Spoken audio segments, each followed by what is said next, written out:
네, 안녕하십니까. 바로 보는 TV 옴부즈맨 성유미입니다. 지난주 연합뉴스TV에서는 트럼프 미국 대통령의 방한 소식과 국회가 한국당의 전면 복귀로 84일 만에 정상화가 되고 있다는 소식 등 국내외 뉴스를 신속히 전해드렸는데요. 오늘 연합뉴스TV를 말한다 시간에서는 오전 9시 뉴스, 오후 6시 뉴스, 뉴스 리뷰, 뉴스 메이커를 중심으로 김창숙 시청자 평가원이 모니터한 내용을 전해드리겠습니다.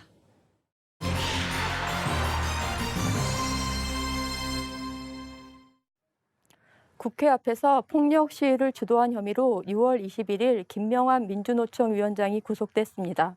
민주노총 위원장이 구속된 사례는 이번이 5번째인데 법원은 김 위원장이 도망갈 우려가 있다는 것을 구속영장 발부 이유로 제시했습니다. 이에 민주노총은 정부를 상대로 전면전을 선포하며 총파업을 예고해 노정관계가 극한으로 치닫고 있습니다. 연합뉴스TV는 관련 뉴스를 비중 있게 다루었는데 6월 22일 뉴스 공구에서는 김 위원장의 구속 소식을 자세히 보도하였습니다.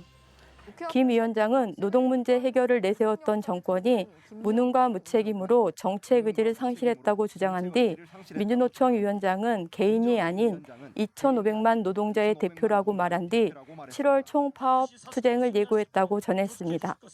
김 위원장은 지난해부터 4차례에 걸쳐 국회 앞에서 집회를 주최하였고 참가자들이 경찰관을 폭행하거나 차단벽을 넘어 국회 경내에 진입하도록 한 혐의를 받고 있다고 설명했습니다. 경찰은 특수공무 집행 방해와 집회 및 시위에 관한 법률 위반 혐의 등을 적용해 구속영장을 신청했고 검찰이 청구했다고 구속 과정을 설명했습니다. 같은 날 뉴스19에서는 이번 구속에 대한 정치권의 엇갈린 반응을 전했습니다.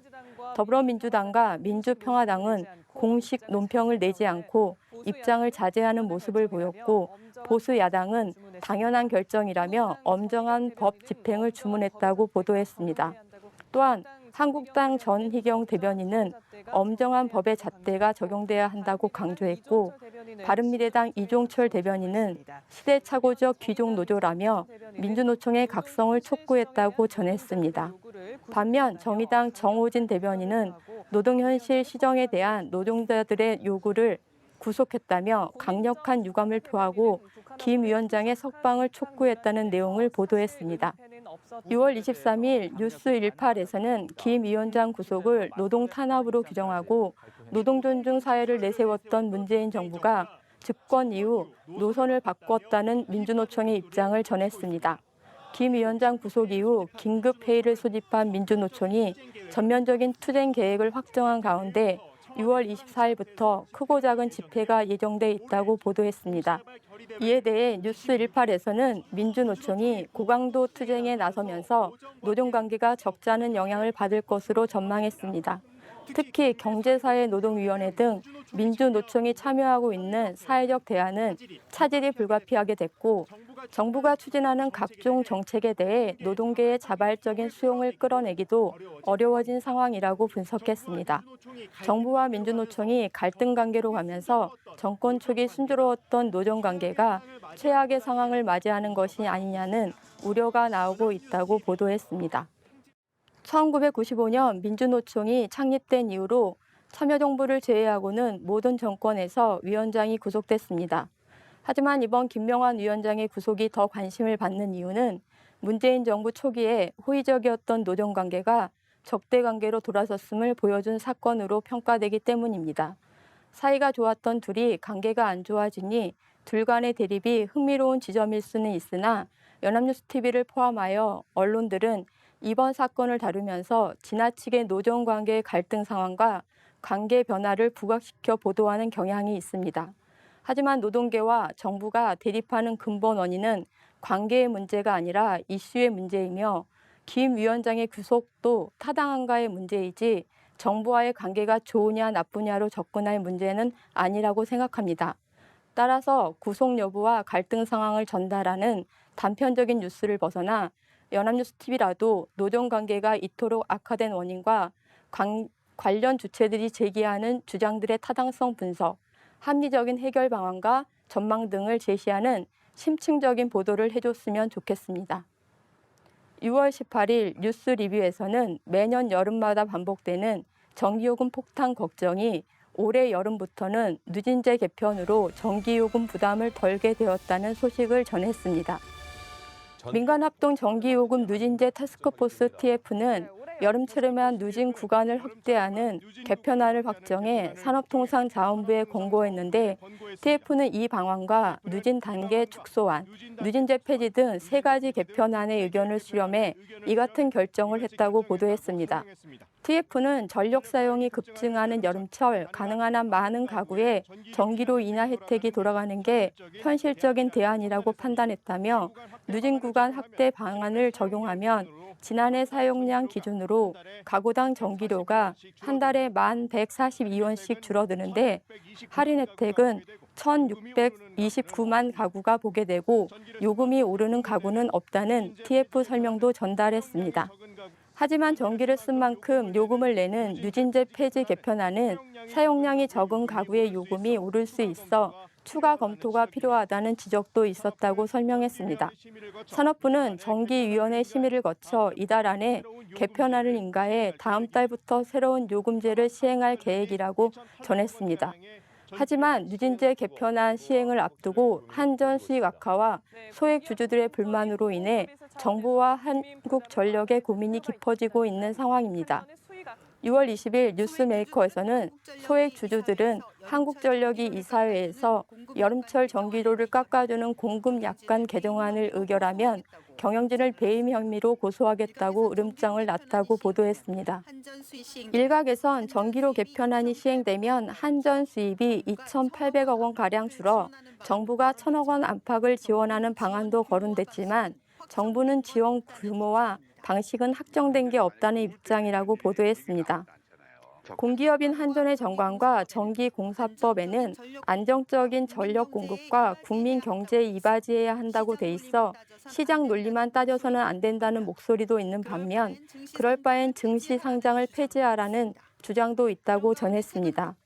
6월 21일 뉴스메이커에서는 배임 혐의로 소액 주주들이 고소할 가능성 때문에 한국전력 사회이사들이 이사회에서 반대하면서 전기요금 누진제 개편안이 난간에 부딪혔고 3천억 가까운 부담을 누가 질 것인가를 놓고 기싸움이 벌어지는 모습을 보였다고 보도했습니다. 이로 인해 이번 한국전력 이사회는 전기요금 누진제 관련 기본 공급 약관 개정안에 대한 추가 논의가 더 필요하다는 의견이 많아 의결을 보류하고 조만간 다시 논의하는 것으로 결론이 났다고 전했습니다. 그동안 TF의 요금 할인안에 한전은 난색을 보여왔는데 1분기만 6천억대의 적자를 냈는데 요금 할인에 따른 부담 2,800억 원을 또 떠안기 힘들고 요금 인하를 요구한 정부가 재정 지원 방안과 규모에 대해 분명한 입장을 내놓지 않고 있어 부담이라고 설명했습니다. 이 때문에 한전은 요금제 개편안 의결이 배임에 해당하는지 법무법인의 검토를 의뢰하고 소액 주주들이 소송을 제기할 경우 승소 가능성과 임원 배상 보험 처리까지 고민 중이라고 설명했습니다. 이런 상황에서도 정부는 개편 요금제의 다음 달 시행이 문제가 없다는 입장을 보이고 있지만 한전은 조만간 임시이사회가 다시 열린다 해도 정부의 구체적인 지원안이 없는 한 의결이 쉽지는 않을 것이라고 전망했다고 보도했습니다. 연합뉴스TV의 이번 보도에서 아쉬웠던 점은 TF의 최종 공고안에 대한 자세한 설명이 부족했다는 것입니다. 누진제 개편안을 둘러싼 난제들의 초점을 맞추다 보니 구체적으로 어떤 내용이 채택된 것인지, 시청자 각 가정은 구체적으로 어느 정도의 혜택을 받게 되는지, 형평성 있게 혜택이 돌아가는 안이 채택된 것인지 등 시청자 입장에서 궁금한 내용이 많이 전달되지 못해 아쉬웠습니다. 또한 여름철 한시적으로 전기 요금을 인하하는 혜택을 주는 이번 공고안이 얼마나 실효성이 있을지, 장기적으로도 문제 해결의 해법이 될 만한 내용인지 등에 대한 분석도 제공했다면 좋았을 것입니다. 6월 22일 뉴스17에서는 신림동 강간 미수 사건과 같은 일이 광주에서도 발생해 경찰이 30대 남성을 주거침입 혐의로 구속하고 성폭력 혐의 적용 여부를 검토 중이라고 보도했습니다. 기자는 사건 당시 CCTV 화면을 보여주며 긴급했던 순간을 설명했습니다. CCTV 화면에는 마스크로 얼굴을 가린 한 남성이 20대 여성의 팔을 붙잡고 따라가자 여성이 황급히 비밀번호를 누르고 남성을 뿌리친 뒤 집으로 들어가려 하는 모습이 보였습니다. 하지만 남성은 손까지 집어넣으며 문을 닫는 것을 막았고 여성이 들어간 뒤에도 문 앞에서 인기척을 확인하는 모습이었습니다. 39살 김모 씨는 2시간 만에 경찰에 붙잡혀 구속됐는데 경찰은 즉각 전담 수사팀을 구성하고 김 씨에 대해 강간미수 혐의 적용 여부를 검토하고 있다고 전했습니다. 김 씨는 술에 취한 피해 여성을 15분간 지켜보며 범행을 계획했고 초인종을 눌러 피해 여성이 잠들었는지를 확인까지 했다고 전했습니다.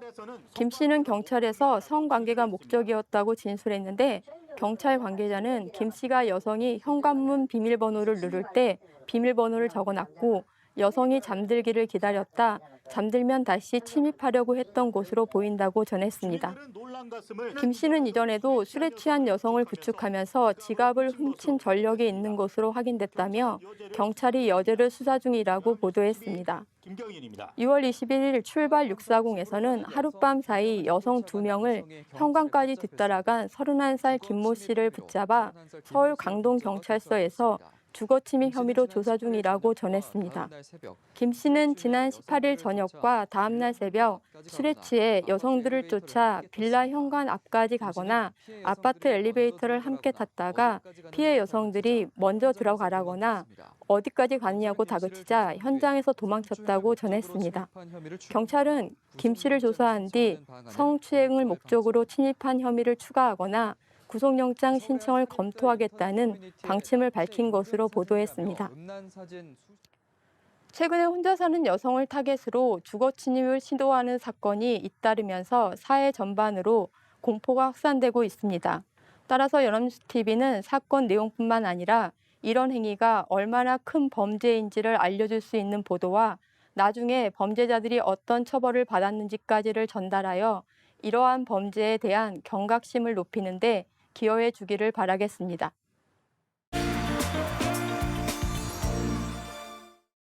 네, 이번 순서는 주말에 방영되는 제작 프로그램을 대학생의 시선으로 분석하고 평가한 내용을 들어보는 캠퍼스 TV 리포트 시간입니다. 이번 주는 서울여자대학교 도거동문학과의 오지윤 학생 나와 있습니다. 안녕하세요. 안녕하세요. 자, 지난주에 어떤 프로그램 모니터하셨죠? 네, 저는 지난 23일 오전 9시 20분에 방영된 트렌드 지금 여기를 모니터했습니다. 트렌드 지금 여기는 젊은 감각의 아이템으로 다양한 트렌드를 보여주는 프로그램인데요. 지난 방송에서는 생태계 폭군 유해동물 퇴치 현장을 다뤘습니다. 그럼 자세한 모니터 내용 지금부터 전해드리겠습니다.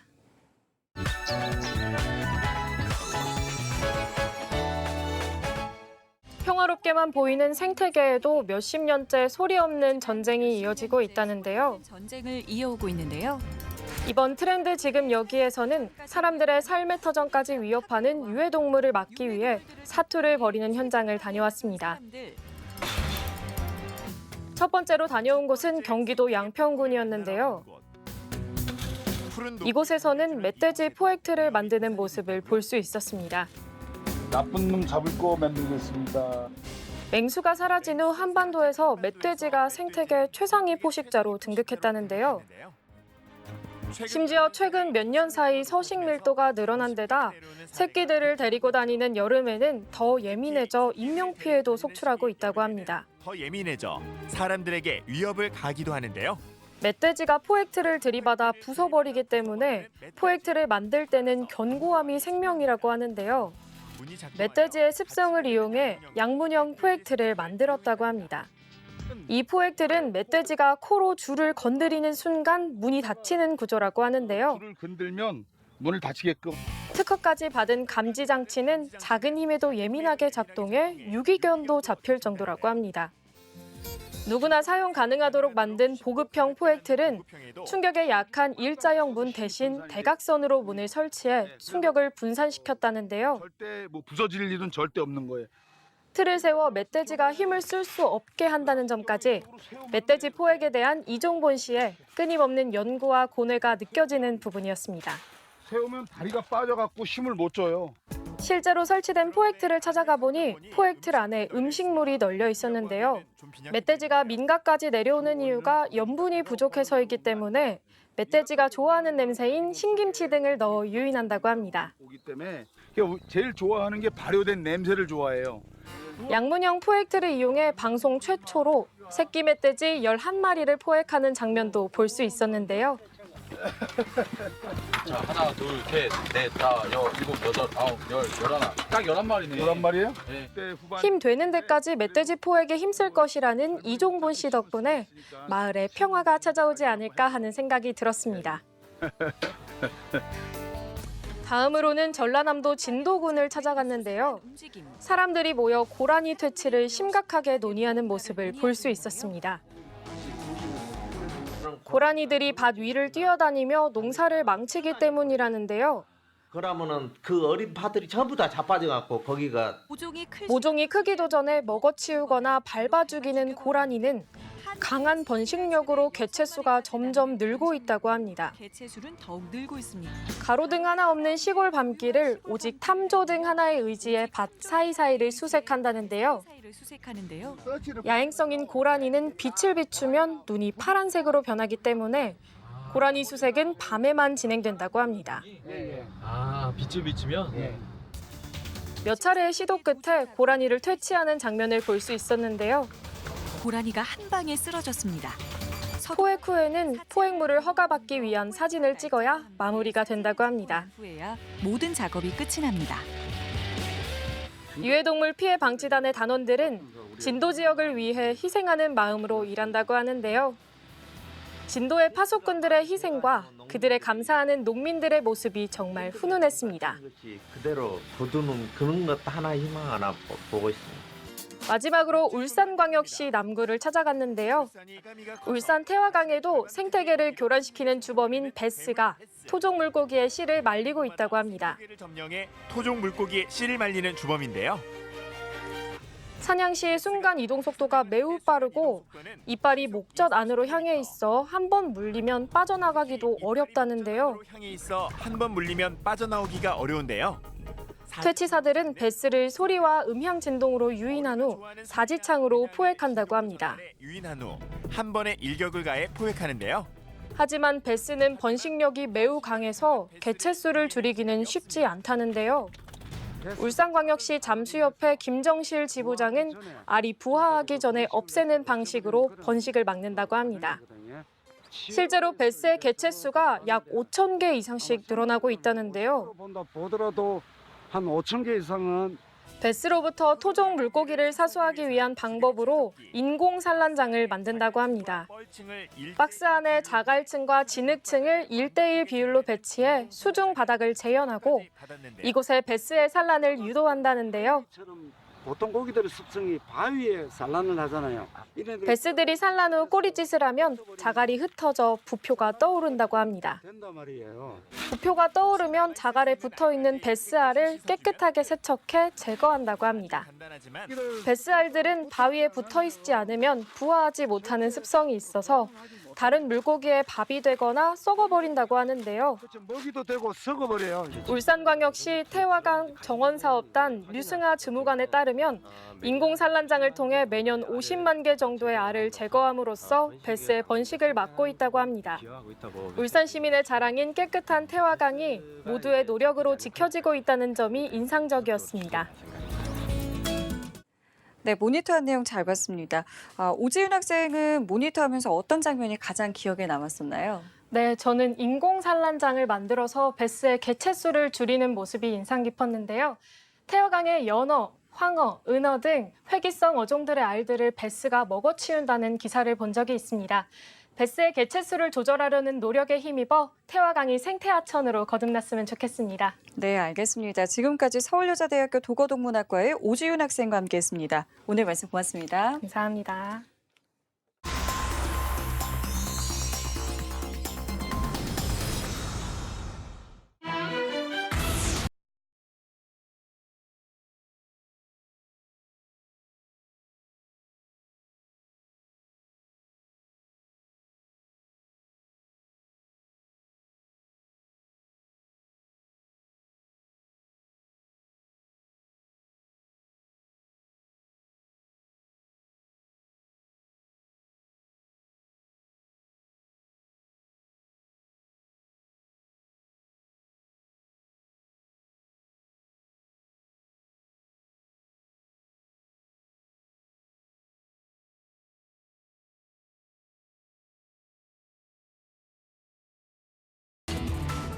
네, 북한 어선이 아무런 제재 없이 지난 15일 강원도 삼척항에 입항한 것과 관련해서 군 당국의 설명이 번복되면서 파장이 확산되고 있습니다. 군 당국은 경계작전 실패를 인정했지만 청와대가 사안을 축소 은폐하려 한다는 의혹까지 번지면서 논란이 계속되고 있는 상황인데요.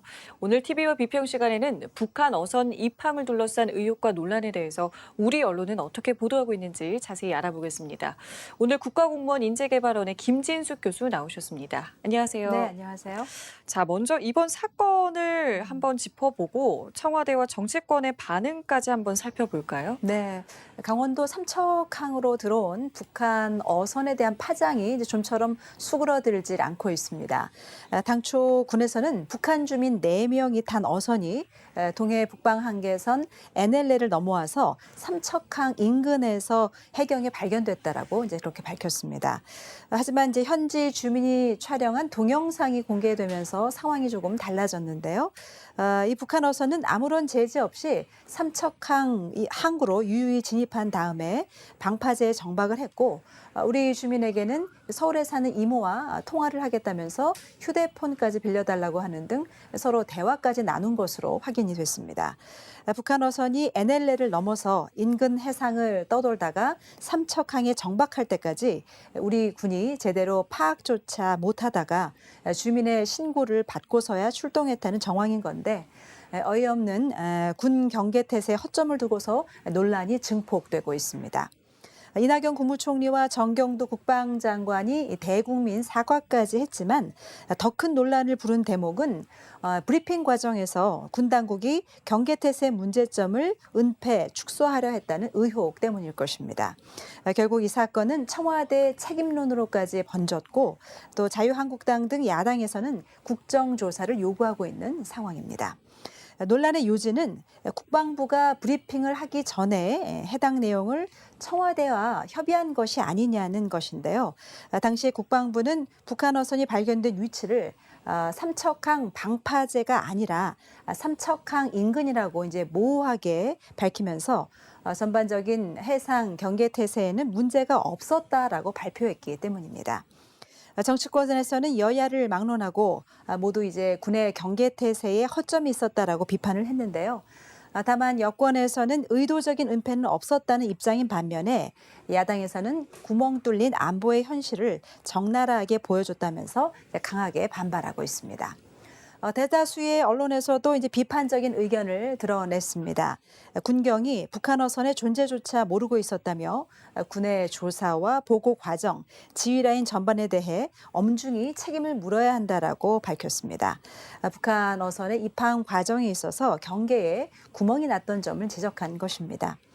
우리 군이 이제는 위기감을 좀 가지고 안보 태세를 철저히 재정비해야 한다고 입을 모았습니다. 네, 맞습니다. 이번 경계 작전에 대한 논란은 계속 확산되고 있는 상황인데요. 네. 일단 지금까지 이와 관련해서 진보 보수 언론에서는 어떻게 좀 보도를 해오고 있었나요? 네, 뭐 보수 진보를 다 막론하고 우리 언론에서는 이제 대부분 우리 군경의 근무 기간의 해이에 대해서 지적하고 있습니다. 뭐 이래서야 국민이 제대로 발 뻗고 잘 수 있겠냐는 것이죠. 다만 차이점이라면 이제 보수 언론에서는 이번 사건을 군의 정권 눈치 보기로 해석해서 은폐와 뭐 축소 쪽에 무게를 더 뒀다면 진보 언론에서는 지나친 정치 공세에 대해서 경계했습니다. 하지만 국민들의 입장에서 보면은 이제 수많은 관련 보도들을 이제 접하면서도 쉽게 이해가 가지 않는 대목이 좀 많았던 것 같습니다. 결국 정치권의 의혹 제기와 말싸움만 남게 된 것 같습니다. 이번 사건이 얼마나 심각한 사안인 건지 또 어떤 부분에서 문제점이 있었던 것인지 쉽게 정리된 기사를 찾아보기가 좀 어려웠습니다. 비판을 위한 비판에만 그친 것이 아닌지 좀 돌아볼 필요가 있겠습니다. 우선 조선일보는 군과 북한 어선에 대해서 이제 희극이라면서 비꼬았는데요. 군 당국이 당초 북한 어선이 떠내려왔다, 즉 표류했다라고 발표를 했지만 이후에 이제 4명 중 2명은 처음부터 귀순 의도가 있었다라고 이제 말을 바꾼 것을 지적한 것입니다. 국방부가 정권의 눈치를 보고 귀순을 표류라고 속인 것이 아니냐면서 온통 정권의 심기 맞추기에만 급급하다라고 비판했습니다. 중앙일보 역시 대북 유화 분위기 속에서 구멍 뚫린 안보라면서 비판했는데요. 최근에 평화 무드로 북한에 대한 경계심이 사라진 것이 아니냐면서 어선에 탔던 북한 주민 2명을 이제 북한으로 서둘러 보낸 점을 지적하면서 북한을 의식한 조처가 아닌지 의심된다라고 우려했습니다.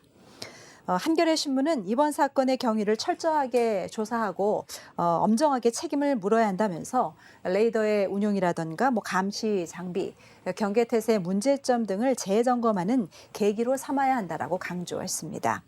하지만 경계태세를 이제 유지하는 것과 군사적인 긴장을 완화하는 것은 이제 배치되는 것은 아니기 때문에 남북 간 군사적 긴장 완화를 추진하면서도 경계에는 만전을 기해야 한다라고 강조했습니다. 네, 지금 상황이 이렇기 때문에 청와대까지 의혹의 눈길이 가고 있는 상황이란 말이에요. 네. 지금 이 같은 의혹이 쏠린 배경부터 또 현재 언론의 보도까지 정리를 좀 해볼까요? 네, 말씀하신 것처럼 이제 이번 사건의 논란을 증폭시킨 원인 중 이제 하나가 이제 통일부와 이제 군 모두 이제 오락가락한 말 바꾸기로 그 상황을 좀 쉽게 납득하기가 어려웠던 점이 아닐까 생각합니다. 북한 어선의 입항과 관련해서는 이제 중앙일보가 첫 보도를 했는데요. 이에 대해서 청와대가 밝힌 입장은 이렇습니다. 북한 어선에 탄 4명이 이제 귀순 의사를 가지고 넘어온 곳이 미리 보도가 되면은 그 보도를 본 북한이 돌려보내라고 요구할 수가 있겠죠. 그래서 합동 신문기관에는 발표를 안 하는데 사고가 터졌다는 것입니다.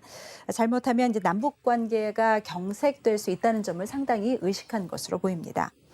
하지만 또 일부 언론 보도 가운데서는 사실 확인이 되지 않은 보도가 확산되면서 은폐나 축소 논란을 부추긴 측면도 있다는 생각이 듭니다. 북한 어선이 해상에서 표류하던 중에 어민에게 발견이 됐고 해경이 삼척항으로 예인했다라던가 또 북한 선원이 인민복을 입은 군인이다 이런 내용들입니다. 이렇다 보니까 이제 정부의 발표를 더 못 믿겠다라는 이런 분위기가 확산된 측면도 있는 것 같습니다. 어쨌거나 청와대에서는 이를 처리하면서 불거진 안보실의 책임도 있다면서 조사 중이라고 밝혔는데요. 결론적으로 은폐와 축소 의도는 없었지만 국민 눈높이에 맞지 않는 인식에 있어서는 책임이 있다는 데는 공감한 것으로 보여집니다. 이와 관련한 주요 사설들을 좀 들여다보면은 우선 동아일보의 경우 북어선 발표에 청와대의 정무적 판단이 개입됐는지 진상을 밝혀야 한다라고 썼습니다.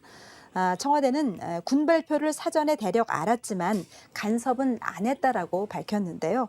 북어선 귀순 이후에 또 일주일간 청와대와 국방부의 대응을 보면은 석연치 않은 점이 한두 군데가 아니라는 것을 지적했습니다. 그러면서 안보는 정확한 상황 판단과 그에 따른 원칙적인 대응을 해야지 정무적인 판단이 개입할 이유가 없다라고 강조했습니다. 한국일보는 허술한 경계 실패도 문제지만 북한 어선이 기관 고장으로 표류하다가 먼 바다에서 이제 발견된 것처럼 정황을 흘린 부분이 문제라는 점을 지적했습니다. 민간인의 신고로 북한 어선이 정박한 사실을 알게 된 점을 은폐한 사실에 대해서 누가 또 어떤 이유로 거짓말을 했는지 철저하게 밝혀내고 문책해야 한다라고 덧붙였습니다. 한겨레 신문도 이 안보 문제만큼은 즉 북한과 관련된 문제는 솔직하게 국민에게 설명하고 이해를 구하는 게 매우 중요하다면서 그래야 쓸데없는 의혹을 줄이고 국민의 신뢰를 높일 수 있다라고 강조했습니다. 네, 지적을 해주신 것처럼 해소해야 할 것들은 확실히 해소가 돼야 되고 확인되지 않은 사실은 보도돼서는 안 될 텐데요. 바람직한 우리 언론의 보도 방향을 좀 짚어주신다면요. 네, 국가 안보에 관련된 문제만큼은 여야, 진보, 보수 할 것 없이 입장이 좀 달라질 수 있는 부분이 아닌 것 같습니다. 따라서 이번 사건에 대해서도 좀 제대로 들여다보고 어떤 점이 문제가 있는지 그 해결함에 있어서는 진영 논리가 개입돼서는 안 되겠죠. 정치권에 대한 국민들의 불신이 이제 극에 달하고 있는 요즘이지 않습니까? 국가 안보 문제마저 정치 공방으로만 이어진다면 이는 자칫 안보 불감증으로도 이어질 수가 있습니다. 언론에서는 이번 사건에 대해서 해상판 노크 귀순이다, 휴대폰 귀순이다 이렇게 이제 쉽게 부르고 있는데요. 안보 문제마저 희화화돼서는 안 될 것입니다. 언론에서는 현안에 대해 보다 냉철하게 분석해서 보도를 해야 되는데요. 정부가 북한의 의도에 대해서 정확하게 파악할 수 있도록 지적을 좀 하고 그 오보가 아닌 사실 확인을 거친 정확한 보도만큼은 국민들에게 있는 그대로 이제 사실을 알리는 것이 언론의 중요한 책임이 아닐까 생각합니다. 네, 알겠습니다. 지금까지 국가공무원 인재개발원의 김진숙 교수와 함께했습니다. 오늘 말씀 고맙습니다. 네, 고맙습니다. 네, 옴부즈맨 제작진은 시청자 여러분의 다양하고 소중한 의견을 기다립니다. 방송을 보고 느낀 소감을 연합뉴스TV 시청자 게시판이나 SNS로 보내주시기 바랍니다. 저희는 다음 주에 다시 찾아뵙겠습니다. 시청자 여러분 고맙습니다.